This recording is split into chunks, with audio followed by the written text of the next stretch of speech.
Cool Album Covers, episode 12. Shiny.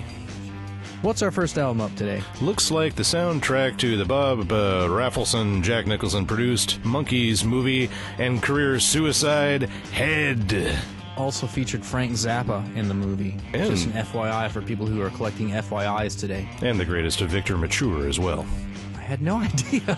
He's the one who plays the giant head that they're stuck on when they are dandruff.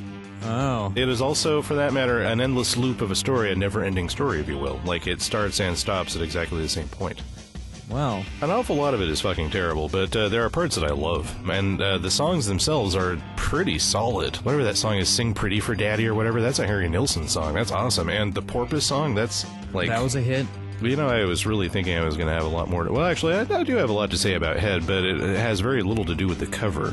Oh. What causes one to put a bunch of shiny foil on their album cover? Like Uriah Heep's Look at Yourself, which actually just has a mirror on the front of it, and Peggy Lee's, I believe it's called Mirrors, that has a big mirror on the front of it. Terrible, terrible looking picture of Peggy Lee. I don't know, it must be ego, because there was a Mike Patton Phantomos album that he put out. The CD had a shiny Mylar cover. Ooh. Yeah, and why not? I guess it's, you know, because you can. Yeah, and actually I think that is also part of what's going on here with the John Spencer Blues explosion. As John Spencer's egotism grew, he too went down the path of the shiny. This is a pretty good album, but it's definitely the work of a man who is very much in love with the sound of his own voice, and a person who has also learned to love the "thank you very much" joke. It's one long inside joke set to music. And yeah. I think the music's pretty good. I like this album. I have it on Digipack CD, and it's the exact same cover. Yeah, this falls under the category of albums that, depending on where you find them, either are or are not shiny. I saw a copy of this the other day that is not shiny at all. Mm-hmm. Cream's Wheels of Fire is another example. Hmm. This causes me to note what a stupid band Steppenwolf was. Mm-hmm. Yeah, for having kind of a sort of pretentious insider literary name for their band, they were so dumb. All their songs were so fucking dumb. And there are a few that I like that are really catchy, but that does not prevent them from being dumb. Yeah. Bad Company, run with the pack.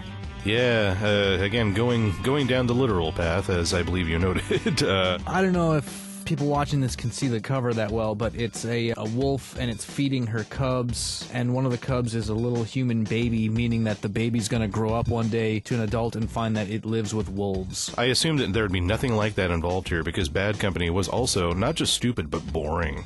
For all those bands that you had to listen to in the 70s, this is perhaps the boringest. And also, for that matter, the song itself, I occasionally play to demonstrate the hopeless sound of classic rock. And, like, if I'm in a bar and I'm like, listen to this, why did somebody commit this to vinyl? The cover of Run with the Pack looks very much like something your stoner older brother would have had on a mirror in his bedroom where he... Good call. Yeah, yeah. It's that like he won at the county fair. Yeah. Let's finish up with this last fantastic shiny cover, 16 Golden Oldies. This is Volume 1. People... You cannot even find Golden One on the internet if you do an extensive search. Yeah. Anyone's interested in this, please contact me as soon as you can, or sooner. Yeah, I mean, for something, too, that probably came free when you bought a value combo meal at some local burger emporium in the Midwest in the 70s, it's amazing how rare it is. It's gold. State prisoners, when they were released, were forced to take one of these copies with them. $35, a cheap suit, and one copy of 16 Golden Oldies coming up. On Trip Records. There's a fair amount of good stuff on this. Yeah, there was some good songs. Psychotic Reaction. Some of the earlier Turtle songs are on here. There are a couple of Chad and Jeremy songs on here. And actually, come to think of it, there is that latest of Turtle hits, like Eleanor G, I Think You're Swell, or whatever. That might be on there. Where they actually specifically were like, we would like out of this record contract now. And they're like, can't you do a few more songs exactly like Happy Together? Doesn't even matter, you can only kind of change the lyrics, but use the same exact tune. And they're like, yes. And they came back with Eleanor G, I Think You're Swell. People who hate their record contract. Let's conclude some shiny covers. Man, I can't see.